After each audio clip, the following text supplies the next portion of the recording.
Japan's shrinking population is forcing the country to look for new workers, and Prime Minister Shinzo Abe thinks he's found the answer. Women. Abe has outlined goals to create a Japan in which women shine. The name given to it?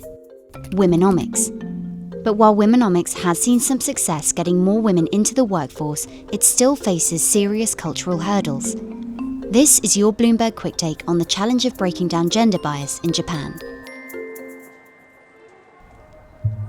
By 2020, Abe wants 30% of leadership positions to be filled by women. He's urged listed companies to appoint women to executive and managerial roles. And he's working to fix Japan's daycare shortage while encouraging workplaces to be more accommodating, so that mothers will feel more inclined to rejoin the labour force. And it is working, sort of. Female labour participation rate rose from 46.2% in 2012 to 49.8% in 2017. But most of the women that have been added to the workforce are working in these relatively low-paid part-time jobs. There's kind of a mismatch there with his goal of getting more women into management. Although Abe frequently touts the success of Womenomics, a closer look highlights a work culture that systematically excludes women. An expectation that women should stay at home and be primary caregivers has held them back in workplaces all over the world, but in Japan, that view is particularly deep-rooted.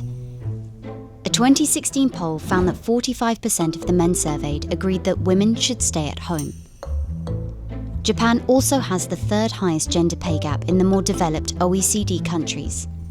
Although companies such as Toyota are appointing female executives, change has been slow.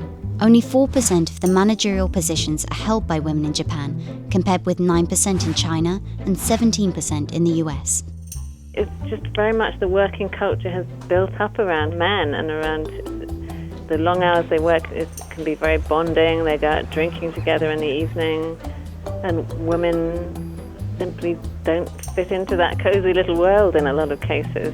On top of that, just 1/10 of the members of Japan's lower house are women, ranking the nation among the lowest in female political representation in the world.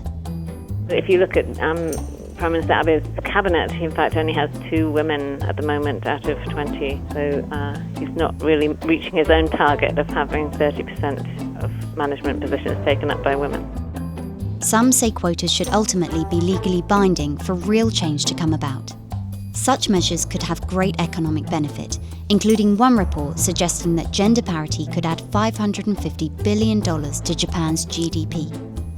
I don't think we're going to see a transformation overnight or in the next couple of years. These people are obviously at the bottom of the ladder in the corporate world, so they're not going to be the ones deciding how the corporate culture works for some time.